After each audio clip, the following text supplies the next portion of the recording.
वसुदेवसुतं देवं कंसचाणूरमर्दनं देवकी परमानन्दं कृष्णं वन्दे जगद्गुरुम्।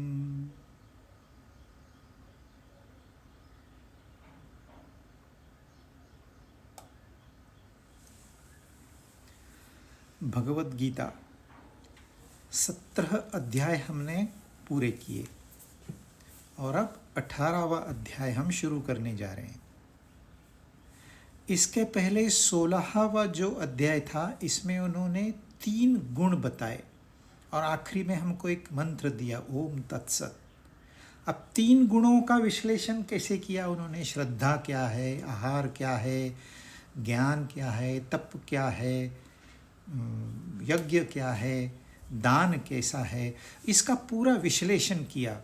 और उसके पहले अध्याय में भी उन्होंने विश्लेषण किया था दैव और आसुरी संपत्ति, दैवी संपत्ति, आसुरी संपत्ति। दैवी संपत्ति ही सात्विक हो गई और आसुरी थी 2 विभागों में बट गई, राजसिक और तामसिक।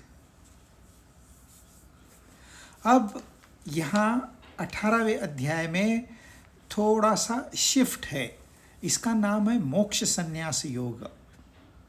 मोक्ष सबसे आखिरी में होता है, इसलिए वो 18वें अध्याय में, आखिरी अध्याय में उन्होंने लिया है। जैसे हम आगे जाएंगे इस संन्यास की व्याख्या करेंगे, मोक्ष की भी व्याख्या करेंगे। तो यहाँ शुरुआत होती है अर्जुन के प्रश्न से, और जैसे जैसे आपने देखा है आगे बढ़ते आए हैं हम, अर्जुन के प्रश्नों की क्वालिटी सुधर गई है। यानी कि अर्जुन ध्यान दे के सुन रहा है, साथ ही साथ सोच रहा है और निर्णय भी कर रहा है कि हाँ ये सही है, ये गलत है। और उसने पूरी शरणागति अब कर ली है। पहले उसने कृष्ण को पहचाना नहीं था। जब विश्व रूप दर्शन दिया तो अर्जुन का स्वभाव बदल गया है। तो अब वो प्रश्न करता है, बिल्कुल सीधा साधा प्रश्न, कोई उसमें ज़्यादा कॉम्प्लिकेशंस नहीं है। अर्जुन उवाच संन्यासस्य महाबाहो तत्त्वमिच्छामि वेदितुं त्यागस्य च ऋषिकेशः पृथक् केशिनिषूदन। अर्जुन भगवान को पूछ रहा है कि संन्यास और त्याग, इसका जो तत्व है वो मुझे बताइए, वो क्या है? संन्यास क्या है, त्याग क्या है? एक छोटे प्रश्न के लिए 3 नामों का इस्तेमाल किया है, महाबाहो, ऋषिकेश, केशिनिषूदन। एक वाक्य में 3 बार भगवान को उसने अलग अलग नामों से एड्रेस किया है। महाबाहो तो कृष्ण भगवान ने अर्जुन को भी एड्रेस किया था, अर्जुन को भी उसने महाबाहो कहा था, क्योंकि अर्जुन वीर था, शूर था, वो योद्धा था, महायोद्धा था और अपनी कला में निपुण था और उसको युद्ध करना है, तो वो तर्क संगत है।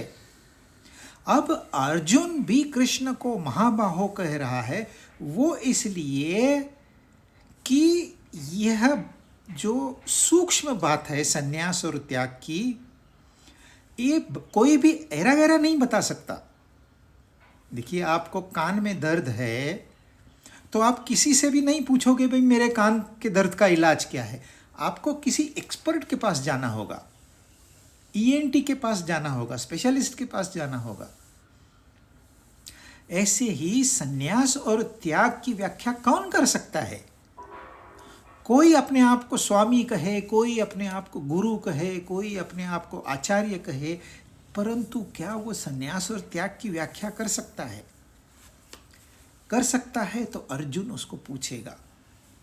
और अब तो अर्जुन को इतना कन्विंस हो गया है कि मेरे सामने जो खड़े हैं वो साक्षात भगवान है, वो महाबाहो है। उनके सिवा और कौन इसका विश्लेषण कर सकता है? फिर ऋषिकेश, हमारे जो इंद्रियां हैं, इन इंद्रियों से हम पूरे संसार का ज्ञान अर्जित करते हैं। बिना इंद्रियों के संसार हो ही नहीं सकता, हम उसको जान ही नहीं सकते। परंतु इन इंद्रियों की आदत है, जैसे ही आंख ने देख लिया उसमें उलझ गई। देखना चाहिए, देखते हैं, आंखें कमजोर हो जाती है, कैटरैक्ट हो जाता है, फिर भी देखने की जो आशा है वो समाप्त नहीं होती। आंखें थी किस लिए? संसार को जानने के लिए, कैसे दिखता है।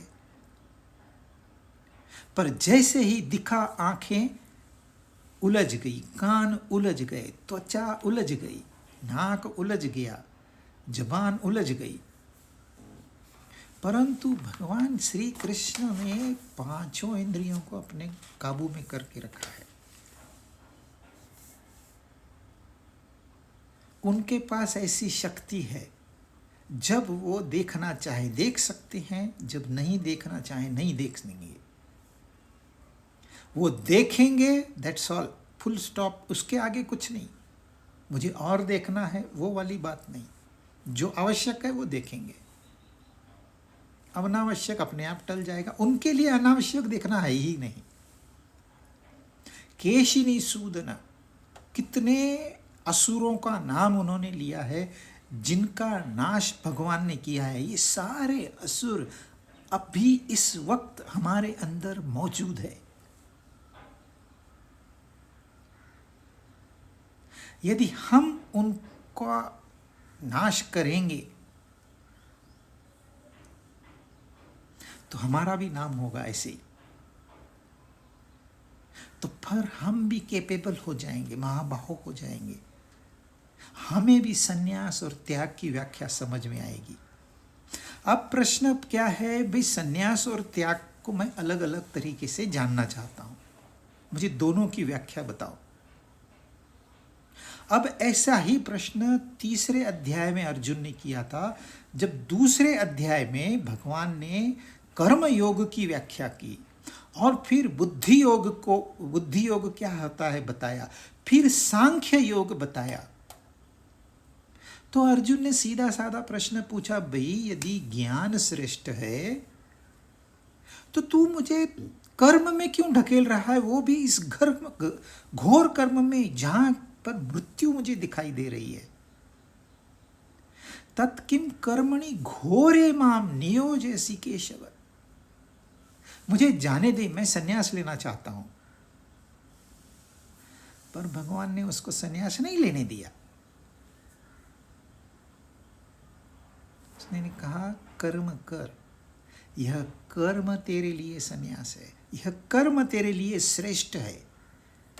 अब सब लोग कहते हैं सन्यास श्रेष्ठ है, भगवान कहते हैं कर्म श्रेष्ठ है। क्योंकि कर्म पेंडिंग है और आप सन्यास ले रहे हो, भागना चाहते हो जिम्मेदारियों से। भगोड़े को कुछ नहीं मिलने वाला। पहले अपनी कर्तव्य पूर्ति करो, फिर इस कर्म का त्याग करो। त्याग करो क्या, त्याग हो ही जाएगा।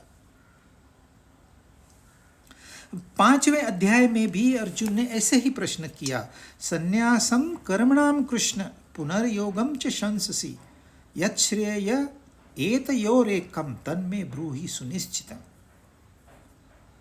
कर्मों के स्वरूप का त्याग करूं या कर्म योग करूं? तो अर्जुन को इस विषय में बहुत इंटरेस्ट है,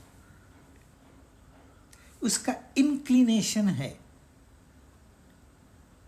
वो घड़ी घड़ी जानना चाहता है। अब ये कन्फर्मेटरी टेस्ट है। पहले उसने प्रश्न पूछा, भगवान ने उत्तर दिया, फिर प्रश्न पूछा, भगवान ने उत्तर। अब वो प्रश्न ऐसे पूछ रहा है, मुझे ये जानना है कि सन्यास और त्याग में क्या फर्क है। बहुत सीधा साधा प्रश्न है। तो टोन बदल गया है, उसका सरेंडर करने की प्रक्रिया बदल गई है। अब वो एक बार फिर कंफर्म करना चाहता है कि सही में इसमें क्या अंतर है। और संन्यास हमने बार बार देखा है, कर्तृत्व भावना, भोक्तृत्व भावना, इनका त्याग संन्यास है। कामनाओं का, फल का त्याग संन्यास है। और संन्यास किया नहीं जाता, संन्यास हो जाता है। ये हमने पहले अभ्यास किया हुआ है। पर अब भगवान उस दूसरों का रेफरेंस, पहले तो भगवान ने स्वयं बताया क्या तेरे लिए अभी योग्य है। देखिए, कॉन्टेक्सचुअल आंसर होना चाहिए। अभी तेरे लिए क्या महत्वपूर्ण है, थियोरेटिकली क्या होता है, ये जो ज्ञान बताने के लिए अभ्यास करते हैं वो थियोरेटिकली बताएंगे, संन्यास ऐसे होता है, त्याग ऐसे होता है। परंतु अब जो पूछने वाला है उसकी क्या स्थिति है, ये भी तो हमने सोचना चाहिए। तो अब वो रेफरेंस दूसरों का देते हैं और उत्तर देते हैं। श्लोक दूसरा और तीसरे में, दोनों श्लोक हम साथ में करेंगे। श्री भगवान उवाच काम्यानां कर्मणां न्यासं सन्न्यासं कवयो विदुः सर्वकर्मफलत्यागं प्राहुस्त्यागं विचक्षणाः त्याज्यं दोषवदित्येके कर्म प्राहुर्मनीषिणः यज्ञदानतपःकर्म न त्याज्यमिति चापरे। कवयो विदुः, कवि, फिर विचक्षणा, मनीषिणा और आपरे, अदर्स। ऐसे उन्होंने 4 महात्माओं का इसमें रेफरेंस दिया है कि उन्होंने क्या व्याख्या की है।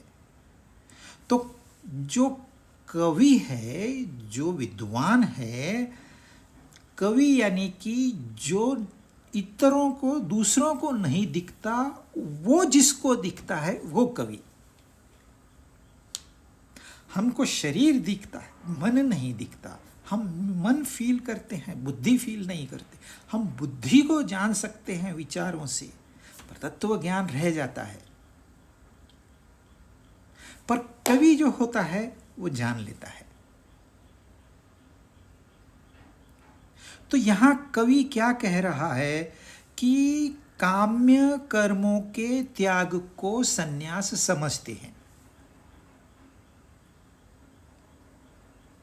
जो कवि है, जो एक प्रकार के विद्वान है, वो क्या कह रहे हैं कि काम्य कर्म का त्याग ही संन्यास है। काम्य कर्म का त्याग ही संन्यास है। अब दूसरे विद्वान क्या कहते हैं?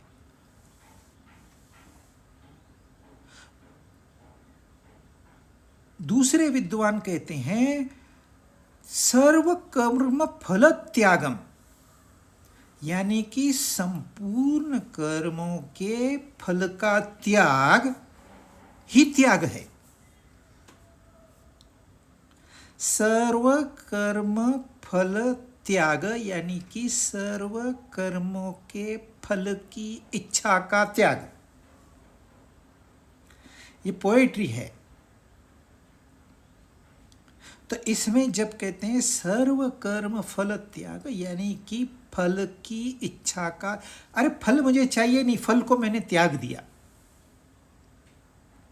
जिसने फल को त्याग दिया वो त्यागी हो गया। ये कौन कह रहा है? ये विचक्षणा।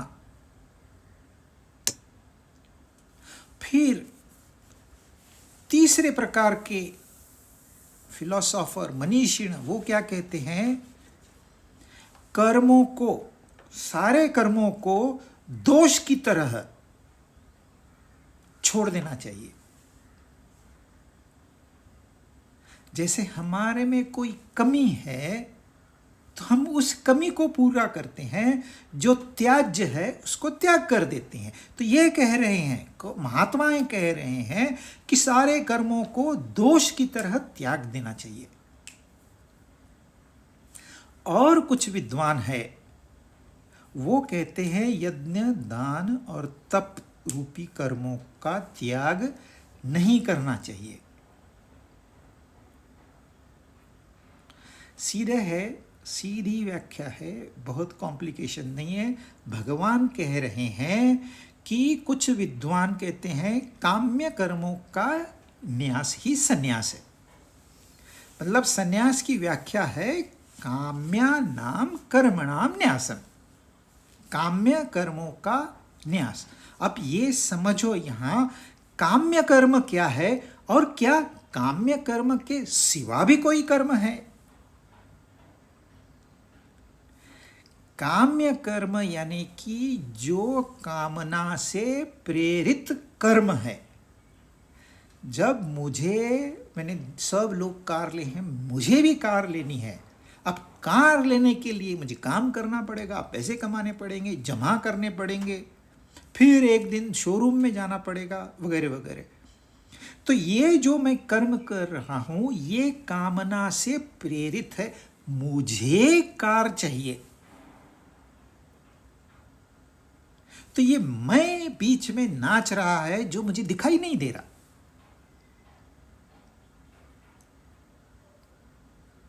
तो क्या कार लेना बुरी है? बिल्कुल भी नहीं। अरे कार तो सबने लेनी चाहिए। गरीब से गरीब इंसान के पास भी कार होनी चाहिए, क्यों नहीं होनी चाहिए? जब एक इंसान ले सकता है तो बाकियों को क्यों नहीं लेना चाहिए? सबने लेना चाहिए। तो फिर ये काम्य कर्मों का त्याग कैसे करेंगे? पहले ये समझ लीजिए कि कर्म अलग अलग होते हैं। कई बार आपने सोचा है सकाम कर्म, निष्काम कर्म। तो एक तो होता है नित्य कर्म, जैसे सुबह आपको होना है, ब्रश करना है, टॉयलेट जाना है, पानी पीना है, अपने आप को फ्रेश करना है, योगा या दूसरा कोई व्यायाम करना है, भोजन करना है, कपड़े साफ सुथरे पहनने हैं, इस्त्री करना है। तो ये सारे अपने नित्य कर्म है। नाखून बढ़ गए, नाखून को काटना है, बाल बढ़ गए, बाल को काटना है, उनको ढंग से रखना है, अपने आप को ढंग से रखना है। ये नित्य कर्म है। ये इसके लिए कोई सोचने की ज़रूरत नहीं है, ये होते भी रहते हैं, अपने आप होते रहते हैं। इनका त्याग नहीं बोला है उन्होंने।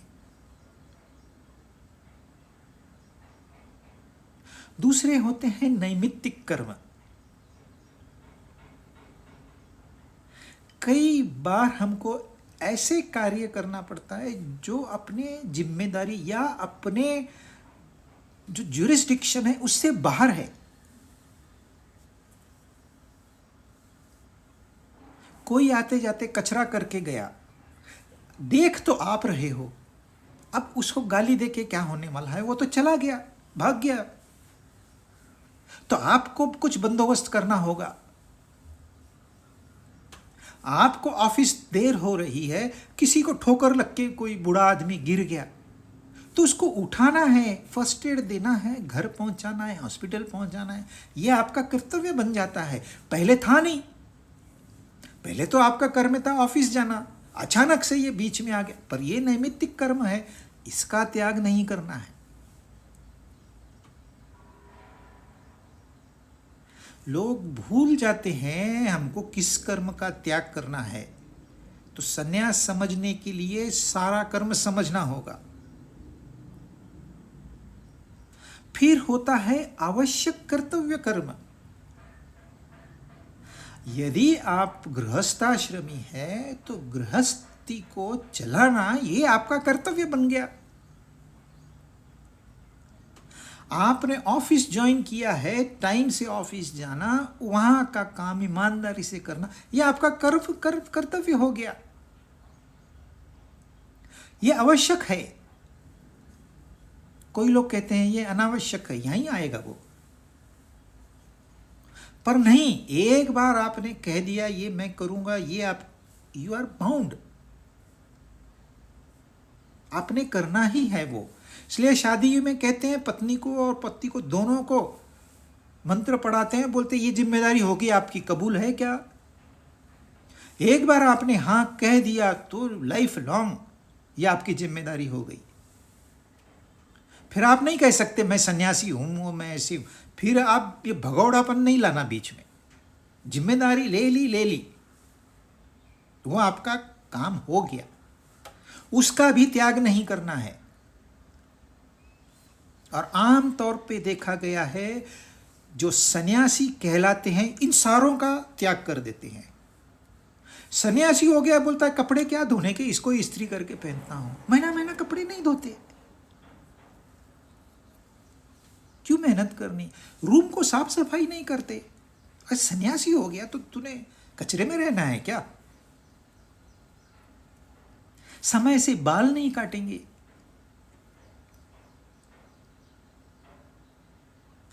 नित्य कर्म, नैमित्तिक कर्म और जो आवश्यक कर्म है, कर्तव्य कर्म है, इनका त्याग अलाउड नहीं है।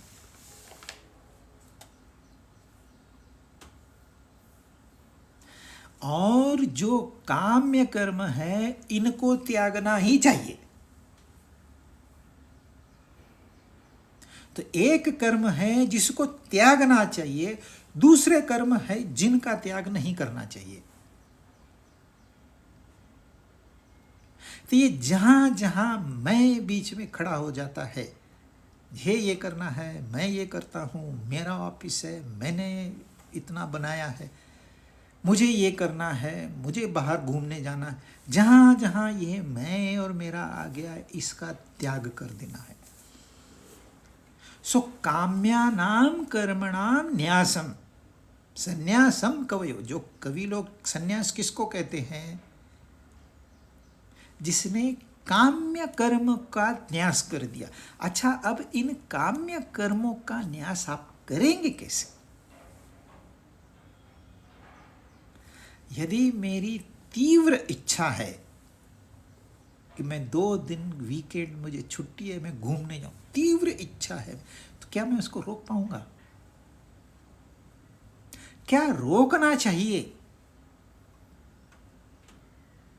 यदि मैं अपने आप से जबरदस्ती करूंगा तो मेरे अंदर कहीं न कहीं ये कॉम्प्रेशन हो जाएगा, प्रेशर हो जाएगा अंदर, और ये प्रेशर मुझे अंदर से कॉन्स्टेंटली तकलीफ देता रहेगा। तुझे जाना चाहिए था, तुझे जाना चाहिए था, अभी नहीं, बाद में, दूसरे दिन, दूसरे हफ्ते, चल, लेकिन जाना ही है। एक बार वो कीड़ा घुस गया, आपका कंट्रोल निकल जाता है। तो क्या करना चाहिए? अब कीड़ा ही नहीं घुसे, आप भले 2 दिन घूमने चले जाओ, 2 दिन की जगह 4 दिन चले जाओ, परंतु यह जो मेरी इच्छा है बहुत, इसका त्याग कर दिया तो काम्य कर्मों का त्याग हो गया। आप देखोगे एक को जाना है, जाना है, जाना है, गया। दूसरे को कोई जाना नहीं है, कोई आना नहीं है, लास्ट मोमेंट पे दोस्त आ गया, चल मेरी गाड़ी तैयार है, चला गया। दोनों गए, पर एक सन्यासी है, जो दूसरा वाला है वो सन्यासी है, पहला वाला नहीं है।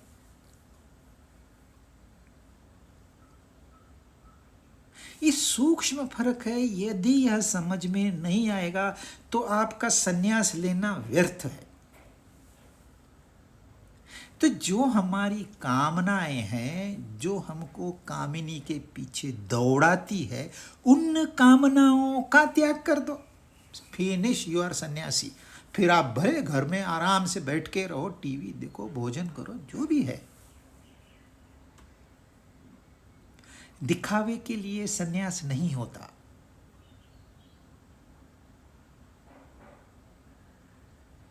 तो अपने अंदर कोई तो मॉनिटरिंग कर रहा है, उसको पूछो, ये जो मैं कर्म कर रहा हूं, क्या ये काम्य कर्म है या कर्तव्य कर्म है? यदि वो कहे कर्तव्य कर्म है, आंख बंद के उस कर्म को पूरा कीजिए। पर यदि वो कहे काम्य कर्म है, सावधान, अब आप फंसने वाले हो। बिफोर यू गेट ट्रैप्ड, पीछे हट जाओ। यदि आपको जीवन में सुखी होना है, आनंदी होना है, शांति चाहिए, तो यह अभ्यास करना होगा। सूक्ष्म है बहुत। अच्छा चलो, कामना तो आ गई है ना, अब कर्म करना है। और एक मौका है आपको। जो दूसरे विद्वान है, विचक्षणा, वो कहते हैं संपूर्ण कर्म के फल का त्याग, यानी कि त्याग है मतलब आप संन्यास से चूक गए, अभी आप त्याग कर लीजिए। वो कैसे करना है? अब आप को फोर्स तो कर दिया कामना ने, कर्म में प्रवृत्त कर दिया। अब आपको रियलाइज हुआ कि अरे ये तो मैंने गलती कर दी,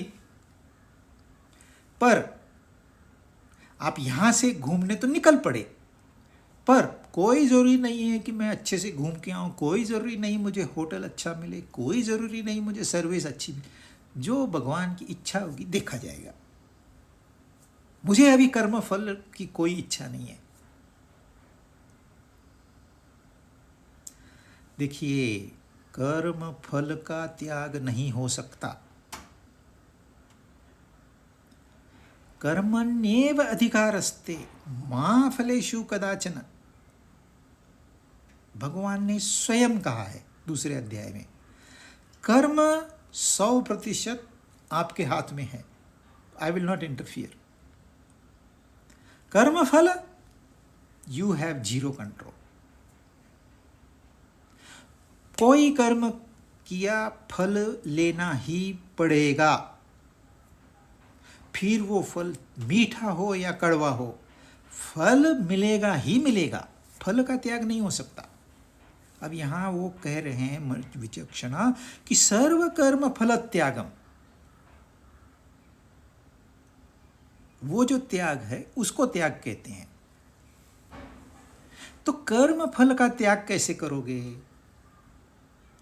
भाई मुझे अभ्यास करना है, मुझे ग्रेजुएट होना है, ये मेरी इच्छा है। अब मेरे 3 साल पूरे हो गए, 1 साल बाकी है। अब मुझे अच्छे से अभ्यास करना है, अगर मैं अच्छे मार्कों से पास नहीं होऊंगा तो मुझे जॉब नहीं मिलेगा। अब ये मेरा कर्तव्य कर्म हो गया है, पर क्या मुझे फर्स्ट क्लास मिलेगा? अरे जो मिलेगा मिलेगा। मेरा काम क्या है? ढंग से पढ़ाई करना और जो प्रश्न पूछे जाएंगे उनका अच्छे से उत्तर लिखना, दैट्स ऑल। पास होऊंगा कि फेल होऊंगा, डिस्टिंक्शन मिलेगा, first class, none of your business. और यदि आप इस कर्म फल के त्याग की इच्छा का त्याग नहीं करते, कर्म फल की इच्छा का त्याग नहीं करते, तो क्या होगा? आपका जो मन अभी पढ़ाई में लगना चाहिए वो फल में लग गया। अरे फल तो अभी तक पैदा भी नहीं हुआ है, अब तो उसका बीज नहीं डाला तुमने, फल तो बाद में मिलेगा। अब तो ये एग्ज़ाम होगी, फिर उसके बाद महीना लगता है पेपर चेकिंग को, 15 दिन लगते हैं डेटा ये डिस्ट्रीब्यूट करने को, फिर जाके पता चलेगा तुझे डिस्टिंक्शन मिला कि फर्स्ट क्लास मिला। तो अभी क्यों परेशान हो रहा है? जो इंसान कर्म फल को लेके अब परेशान हुआ, वो कर्म ढंग से नहीं कर पाएगा, और यदि कर्म ढंग से नहीं हुआ तो फल कड़वा मिलेगा, ये श्योर है।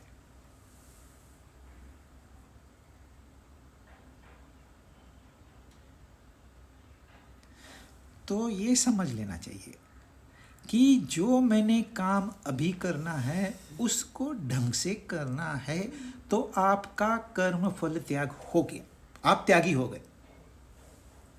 भले आपको कोई सर्टिफिकेट दे या न दे। सिर्फ आश्रमों में त्यागी नहीं रहते, सिर्फ भारत में त्यागी नहीं रहते, सिर्फ हिमालय में त्यागी नहीं, पूरे दुनिया में त्यागी है। कई लोगों ने अपना जीवन दे दिया है मानवता के लिए, वो भी त्यागी है और बड़े त्यागी हैं। दिखावे के त्यागी नहीं है, शायद उनका नाम पेपर में नहीं, टीवी पे नहीं आएगा कि किसी एक कपल ने, हस्बैंड वाइफ ने एक रो में जंगल बना दिया, पक्षी आने लगे, प्राणी आने लगे, जो कि बंजर जमीन थी उन्होंने पूरा जीवन दे दिया 25-30 साल। For what? उन्हें क्या मिलना था? अरे को तो उन्होंने सोचा ही नहीं, कर्म फल भी होता है कर्म का, उन्होंने सोचा ही नहीं। वो त्यागी है।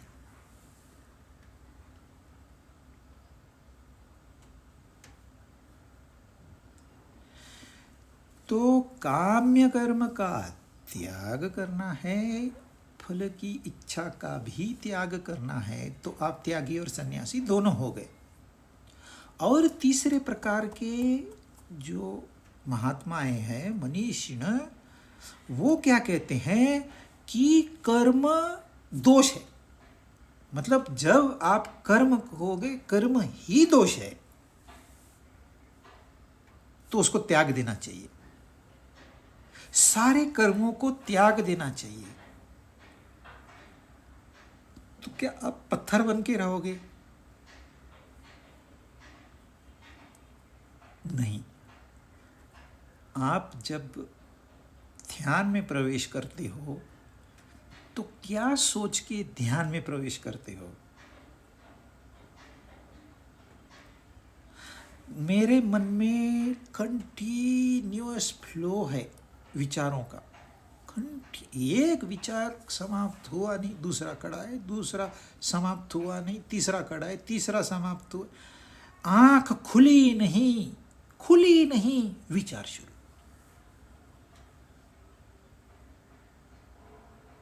और जो सोचने वाला इंसान होता है, मनीषिणा मतलब जो विचार करने वाला है, विचारवंत है, वो सोचता है ये क्या है यार, मैं आंख खुली नहीं, मन में शुरू, नहीं मुझे इसे बंद करना है।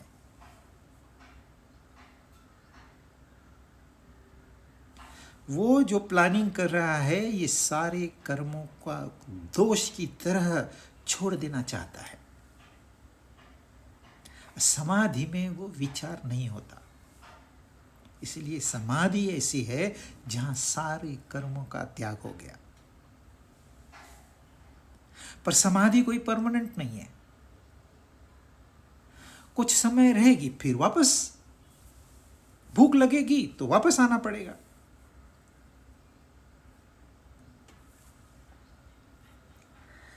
तो एक स्टेज ऐसी आती है कि मेरे मन में ये जो विचार बंद नहीं हो रहे हैं, यह दोष है। यह क्यों आ रहे हैं? क्योंकि मेरी वासनाएं इतनी प्रबल है कि वो कंटिन्यू फ्लो रखती है, वो बीज है। आप ऊपर से काटते जाओ, छाटते जाओ, नीचे से वो पुश करता रहेगा।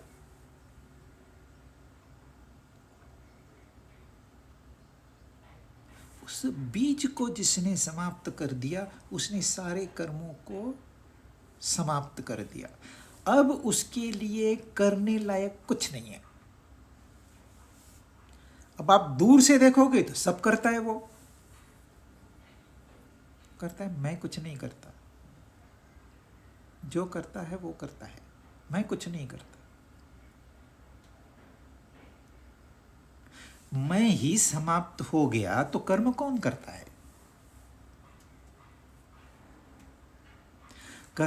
कर्म तो ये शरीर करता है, मन करता है, बुद्धि करती है। जब न मैं शरीर हूं, न मन हूं, न बुद्धि हूं, तो मैं कर्म कैसे करता हूं? अरे ये शरीर है, उसका प्रॉब्लम है, वो करे नहीं करे उसकी मर्जी। मैं शरीर नहीं हूं।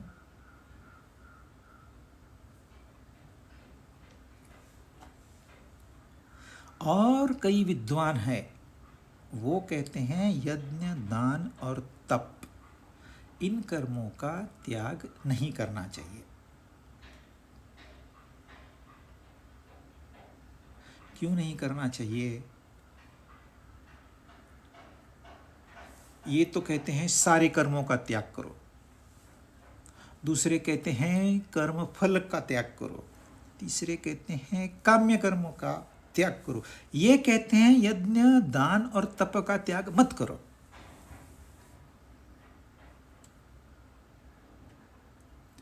जिसका अंतःकरण शुद्ध है उससे यज्ञ तप और दान होते ही रहेगा, करने की कोई जरूरत नहीं है। यज्ञ क्या है? हमने सात्विक यज्ञ, राजसिक यज्ञ, तामसिक यज्ञ, इनकी व्याख्या की थी। कोई भी कर्म दूसरे की भलाई के लिए किया गया हो तो वह यज्ञ कर्म है। तप 3 स्टेज पे होता है, शारीरिक, वाचिक, मानसिक। शरीर, वाचा और मन। शरीर से तप है गुरुजनों की आज्ञा का पालन करना। जंगल में जाके बैठना तप है कि नहीं है, भगवत गीता में नहीं बताया, पर गुरुजनों की आज्ञा का पालन करना, अहिंसा, ब्रह्मचर्य, यह शारीरिक तप है। और शारीरिक तप को ही लोग जानते हैं, परंतु उससे कठिन है वाचा के लेवल पे जो होता है। सत्यम वद, प्रियम वद, हितकारक भी हो, सत्य भी कहो, प्रिय भी कहो और हितकारक भी कहो, ये तप है। अपने मन को प्रसन्न रखो, ये मन की लेवल पे तप है।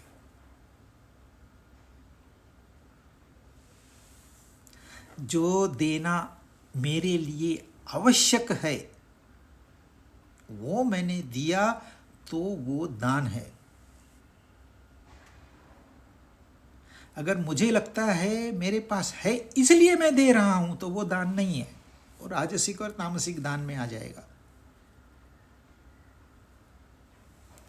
तो ये तीनों बातें हमारे अंतःकरण को शुद्ध करने वाली है। इतना ही नहीं, इन कर्मों को देख के औरों का भी अंतःकरण शुद्ध होने में मदद मिलती है, इसलिए इनका त्याग नहीं करना चाहिए। त्याग किसका करना चाहिए? काम्य कर्म का त्याग करना चाहिए। कर्म फल का त्याग यानी कि कर्म फल की इच्छा का त्याग करना चाहिए। सारे कर्मों का त्याग करना चाहिए। इसका मतलब है वासनाओं का त्याग करना चाहिए, परंतु यज्ञ दान तप का त्याग नहीं करना चाहिए। अर्जुन का प्रश्न था, मुझे बताइए कि सन्यास क्या है और त्याग क्या है। तो 4 प्रकार के महात्माओं का रेफरेंस दिया है यहां पर। कोई ऋषि है, कोई मुनि है, कोई फिलोसोफर है, दार्शनिक है। इन सब का कॉम्बिनेशन उन्होंने यहां रखा है। 4 विभागों में उन्होंने बांट दिया इसको। उस प्रश्न को 4 विभागों में बांट दिया। 4 प्रकार के फिलोसोफर्स का क्या कहना है वो अर्जुन के सामने रख दिया। जो लेना है तुझे ले ले।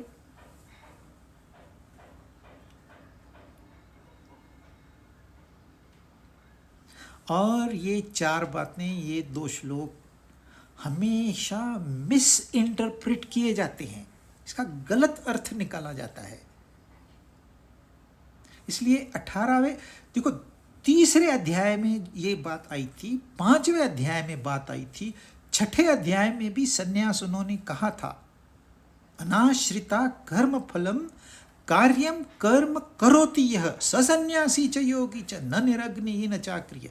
यानी कि जो कर्म करता है और कर्म को अवॉइड नहीं करता वो सन्यासी है, परंतु अनाश्रिता कर्म फलम व्याख्या की थी उन्होंने। फिर से ये प्रश्न आ गया, यानी कि ये बहुत ही महत्वपूर्ण बात है, क्योंकि 3 बार समझाने के बाद में भी दिमाग में बात नहीं आती है। हाफ बेक्ड नॉलेज आप नॉलेज करते रहोगे 30 साल 40 साल, बाद में पता चलेगा अरे मैंने व्यर्थ में समय गंवाया। अब आपको पता चल के क्या फायदा, गंवा तो दिया आपने। इसलिए थोड़ा समझो, अच्छे से समझो। जो बात अपने उपयोग में नहीं आ सकती दूसरे के उपयोग में कैसे आएगी? तो पहले अपने को ठीक करना है, और अपने को ठीक करने के लिए उन्होंने ये फॉर्मूलेज हमारे सामने रखे हैं।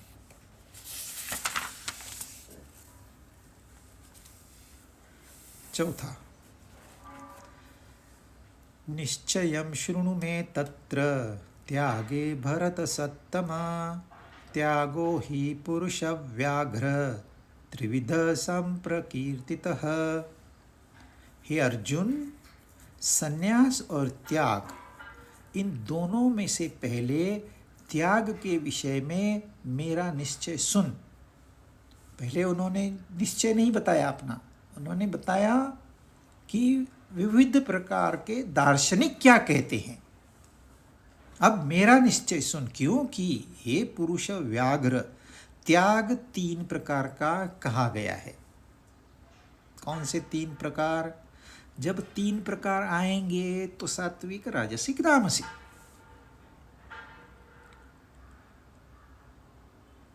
तो त्याग के बारे में मिसअंडरस्टैंडिंग है, इसलिए उसका विश्लेषण करना आवश्यक है।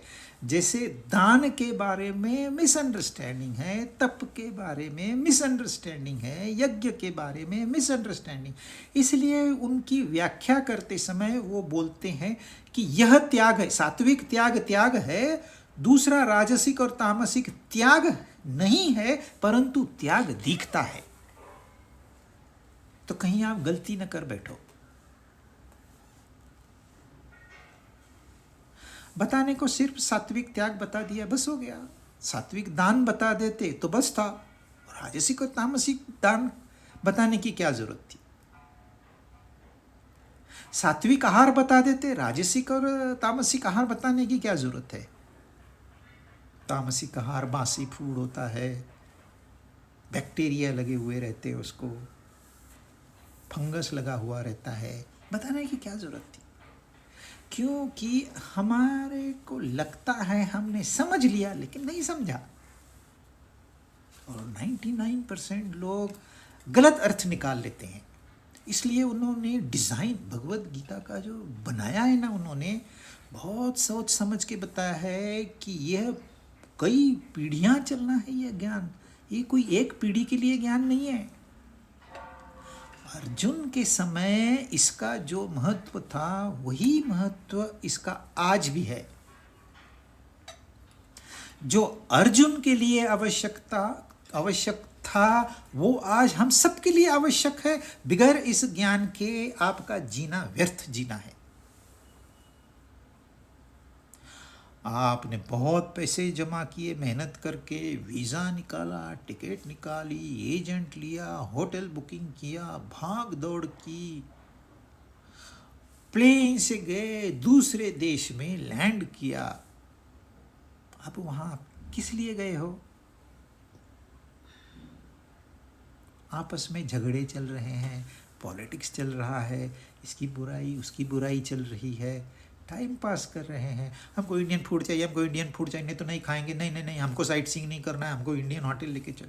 ऐसे करके तुमने 8-10 दिन जो भी था गंवा दिए, खाली हाथ गए, खाली हाथ वापस आ गए। फिर मेहनत क्यों की थी? यही सब करना था तो वहाँ गए क्यों? जाने का मकसद था भी जाओ, थोड़ा सा नया एटमॉस्फेयर देखो, वहाँ के लोगों से मिलो, क्या डेवलपमेंट उन्होंने की है उसको थोड़ा सा अपने मन में लाओ, हम क्या अच्छा ले सकते हैं वहाँ से। साइट सीइंग करो, उनका हिस्ट्री क्या है, उनका ज्योग्राफी क्या है, वहाँ का मौसम क्या, इसका आनंद उठाओ। इसलिए गए थे ना।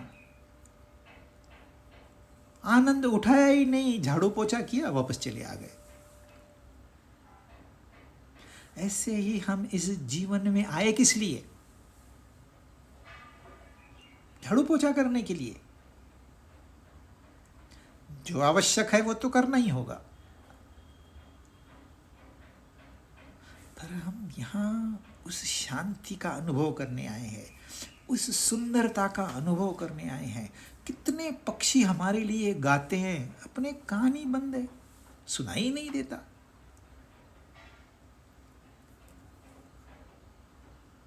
रंगी बिरंगी फूल है, कभी हमको दिखाई नहीं देते। हर फूल की खुशबू अलग है, इत्र ले लेते हैं। ये तो क्रूएल्टी है, फूलों पे अत्याचार है।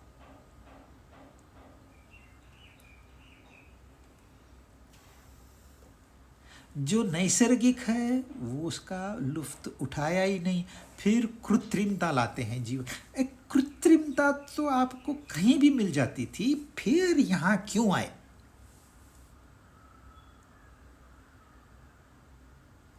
बैठ के सोचना चाहिए।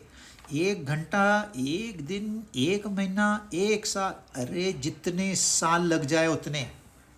आधी जिंदगी अगर सिर्फ ये सोचने में गई, स्टिल इट इज वर्थ, क्योंकि आधी जिंदगी तो जियोगे।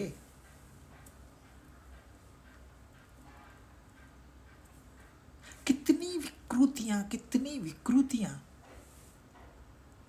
आधी दुनिया तो पागल हो गई है। कोई कहता है मैं शादी नहीं करूंगा, कोई कहता है मुझे बच्चे नहीं चाहिए, कोई कहता है मुझे डाइवर्स चाहिए, कोई कहता है मुझे समलिंगी सेक्स चाहिए। क्या चल रहा है?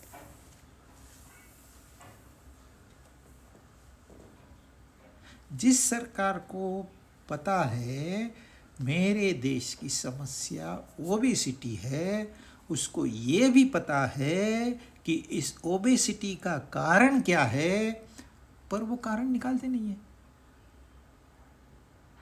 अरे तुम्हारे पास समस्या है, तुम्हारे पास समाधान है, पर वो समाधान निकालते नहीं। नहीं नहीं नहीं, नहीं। उसको छुपा के रखो। मतलब क्या? समस्या ही समस्या चाहिए मनुष्य को। अरे इसलिए तो समस्या और समस्या है। अब ये कोई जीने का तरीका है?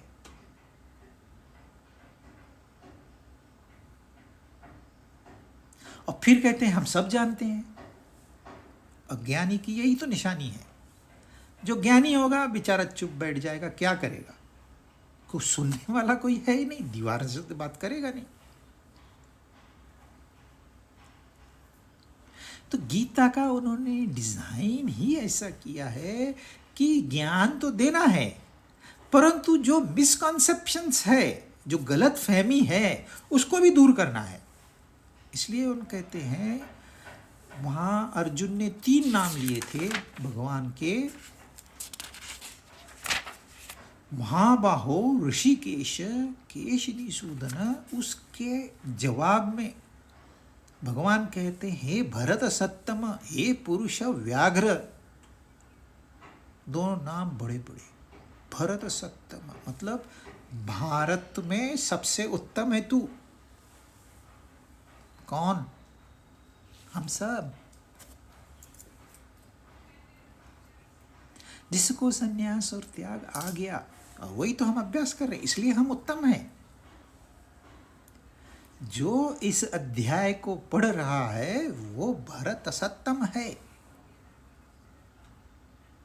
रहता वो कहाँ है, दिस इज नॉट इंपॉर्टेंट।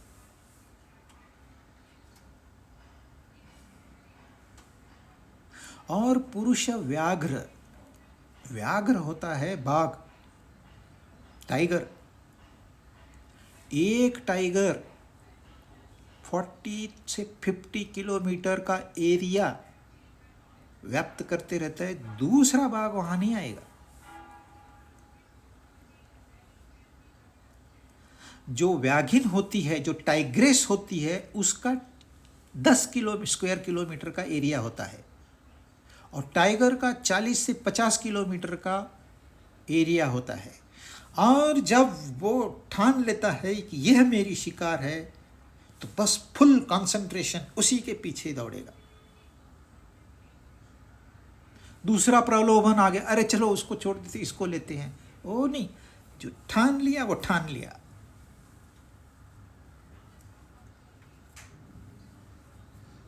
तो एक बैग टाइगर के टेरिटरी में दूसरा नहीं आएगा।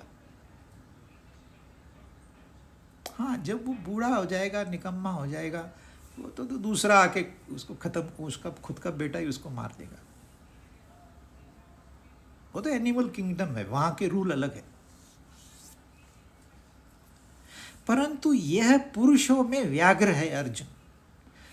मतलब कितनी बड़ी उपाधि दी है उसको,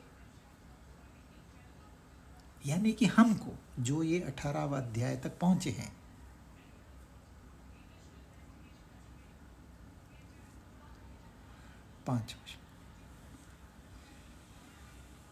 यज्ञ दान तप कर्म न त्याज्यम कार्यमेव तत् यज्ञो दानं तपश्चैव पावनानि मनीषिणाम। फिर मनीषिणा यानी कि फिलोसॉफर, दार्शनिक, तत्वज्ञ, यज्ञ दान और तप रूपी कर्मों का त्याग नहीं करना चाहिए। अब कौन कह रहा है? भगवान स्वयं के। पहले किसने कहा? ये दूसरों ने कहा था। उनको तो करना ही नहीं, उनको तो करना ही चाहिए, क्योंकि यज्ञ, दान और तप ये तीनों ही मनुष्यों को पवित्र करने वाले हैं। अब वो रीजनिंग दे रहे हैं। पहली बात तो इनको करना ही चाहिए, पहली बात इनका त्याग नहीं करना चाहिए, इनको करना ही चाहिए, दूसरी बात। और तीसरा पॉइंट वो बता रहे हैं क्यों करना चाहिए, क्योंकि ये मनुष्यों को पवित्र करने वाले हैं। देखिए, एक छुरी लग गई मुझे, 2 टाँके पड़े, जख्म है, तो अब मेरा शरीर अपवित्र होने को है, क्योंकि यदि मैं उसको ढंग से ट्रीट नहीं करूँगा तो इस पर अटैक हो जाएगा। अटैक हो गया तो मेरा शरीर अपवित्र हो गया। कोरोना का वायरस अंदर घुस गया, मतलब मेरा शरीर अपवित्र हो गया। डायबिटीज हो गया, मतलब मेरा शरीर अपवित्र हो गया। अब ये अपवित्र शरीर, कौन इसके साथ खुश रहता है? अरे, जिसको बीमारी है, पता नहीं है, वो तो खुश रह सकता है।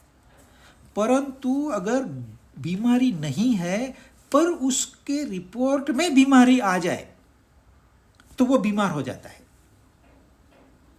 गलती से रिपोर्ट में बीमारी आ गई तो वो खुद बीमार हो गया, दूसरी बीमारी लग गई। अब चिंता, नींद गायब।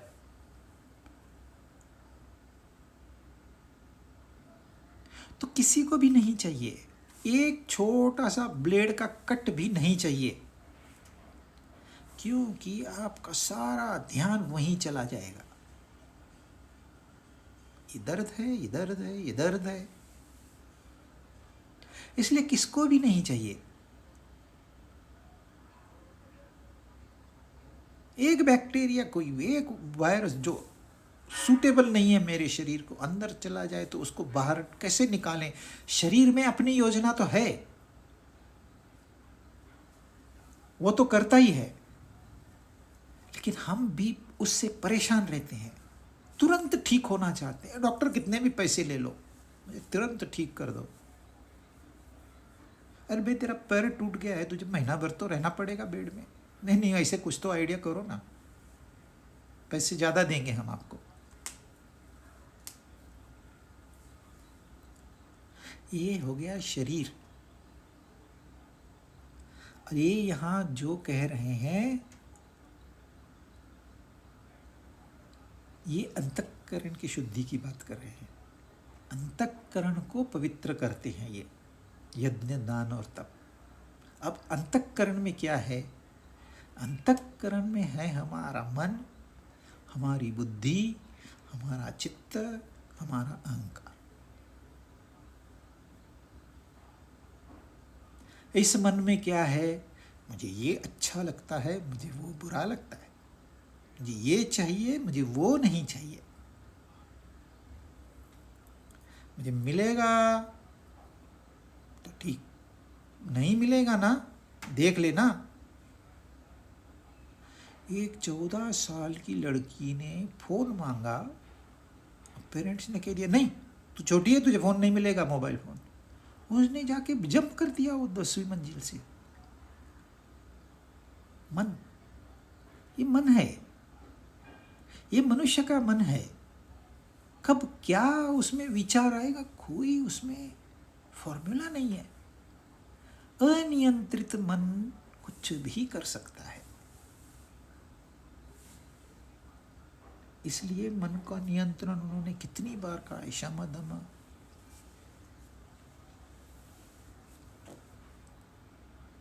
फिर बुद्धि, हमको बुलाया और हमारा सम्मान भी नहीं किया। अरे तुम आसमान से टपके हो, अरे बुलाया, ये सम्मान नहीं है। जाओ, बिजी है, इतना बड़ा फंक्शन है, कितने लोगों को देखेंगे वो। जाओ अपना मस्त खाना खाओ, निकल के आओ। मिल सकते, मिलो, हेलो हाय, मैं फोटो निकालो, मैं था, हो गया, क्यों झंझट करनी।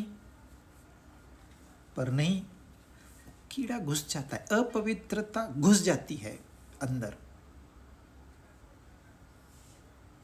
अहंकार तो स्वयं अपवित्रता ही है। जब ये अहंकार नहीं होता है तो इंसान आनंद में होता है। जैसे ही अहंकार पैदा हुआ, आनंद भाग गया। और ये कहीं न कहीं हमको ज्ञान है। यदि नहीं होता, देखिए, एक मनुष्य अशांत है तो क्या वो खुश है? खुश नहीं है। वो क्या चाहता है? वो चाहता है ये अशांति को मैं कैसे भी भगा दूं।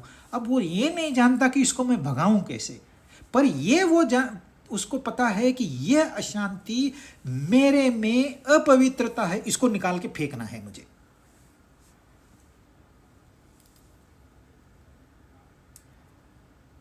तो ये अशांति है क्या? बैठ के सोचना। यह अशांति है कॉल ऑफ शांति। हमारा धर्म है शांति।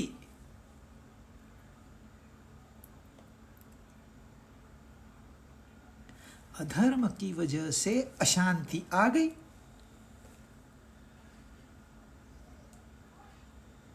हमको तो वो नहीं चाहिए, तो क्या करना है?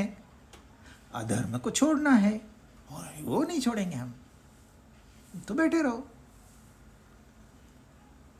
तो ये अपवित्रता निकालने के लिए यज्ञ, तप और दान करने चाहिए। ये सूत्र है। तो यज्ञ, तप और दान से क्या होगा? अंतःकरण पवित्र होगा। अंतःकरण पवित्र होगा तो मन को शांति मिलेगी, बुद्धि को आनंद मिलेगा। और यही तो हम चाहते हैं। इंसान चाहता क्या है? इतनी मेहनत करता है, चाहता क्या है? यही तो चाहता है वो। बड़े बंगले चाहिए, बड़ी गाड़ियां चाहिए। ये तो खाली प्रोजेक्शन है, ये कल्पना है कि इससे मुझे आनंद मिलेगा। कल्पना है, सच्चाई ये है। मुझे चाहिए या मैं औरों के लिए कुछ करूं। तो यज्ञ, तप, दान करना चाहिए, क्योंकि ये पवित्र करने वाले हैं। बाकी अगली बार।